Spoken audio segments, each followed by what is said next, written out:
Hey guys, welcome back to my channel. I know I have not been really consistent with giving out some helpful tips, but today I have decided to show up. And in today's tutorial, I'll be showing you guys how to create patterns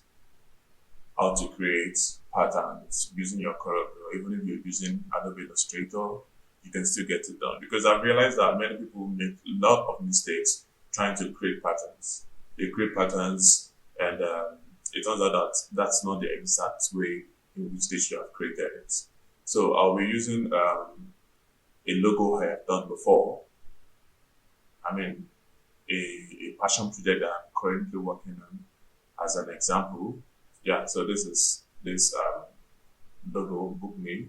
It's a passion project I'm working on. So I'll be creating a pattern from the brand icon. So I realize most people make this mistake of actually using the entire logo to create pattern, which I think is not really cool. I mean, this mistake that everybody does.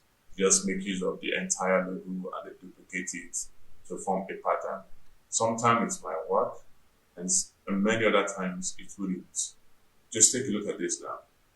This is me just creating a pattern like every other person. Not every other person, like most beginners, they will just create, duplicate the main logo and boom, you created a pattern.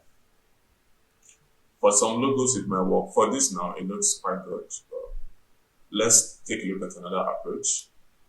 So instead of using the entire logo, I'll be using a part of the logo, not necessarily the entire logo, because the entire logo makes it look somehow. I used to make that mistake too, but now I have a better understanding. So I'll be cutting out a square. I will be cutting out part of the logo using a square. So I'll select it with the icon I intersect. So that is the part I'll be using to create my logo. Okay, so I flipped it over and I make them touch each other. Then I can take this away. Then I just duplicate. All I just need to do is duplicate from this edge. I make sure they touch each other. Then use Ctrl D on your keyboard, or better still, you use Ctrl R. Ctrl R is to repeat your last action. Ctrl D is to duplicate what you just did. Okay, so they still work hand in hand. So I'll just do that, move it from this edge and make sure they are touching each other at the other edge. So that's exactly what I'm doing right now. So I just do that and then I duplicate using Ctrl R or Ctrl D, whichever way it works. So just know what you conversant with, then you just duplicate. So I duplicate it, then I duplicate it downwards also, making sure they join each other. Just find a balance, then I duplicate. So that way I have my pattern done. Let me get rid of this old one and this. So yeah, this is my pattern. I can decide to create a rectangle and place my pattern inside. So I just drag over a right click, drag over with your right click, then you part click and expand it to fit in this rectangle. So I have a pattern already done, just like that. It's that simple. You can compare it to using the main logo itself. I mean, it's more it's more useful. I mean, usable. Now, this tool that I selected is a unit of the pattern. It can be used individually, and the whole pattern can be used together. So you can use it individually. Now, let me make an example of how I can use it individually and show you guys now. So I'll just import. Let me find a picture to import. Just hang on a second. I'll bring in a picture now, or an image, whichever English is right. So I'll import an image shortly, and see what I'm talking about. Yeah. So this is it. There's this illustration I downloaded some time ago. So I'll be using this illustration now to design maybe a banner or something. Now I'm using a unit of my pattern, which is this. So I'll bring this all over, then do your design thing. But the point is I'm making use of the visual pattern. Okay, so I'll just extend this. I can bring the pattern into two, take this one behind the image and the other one on top.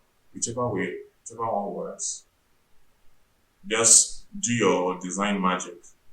But the point of this video is how to create a unique pattern. Okay, so let me just add background to this, make it darker. Then I can also, add my the complete pattern. I mean the entire pattern. I use the single units of the pattern here. I can use the entire pattern. I can use the entire pattern as a background, and it will work just fine also. So let me import the logo itself. Then I paste it on top of it, and that's it. About me. Then let's see what it will look like with having the entire pattern. So I'll make a copy of it. Now I'll clip it inside the image. Okay, let me move this image away first. Then I clip that inside. So I can change the color. Yes, let me make it darker.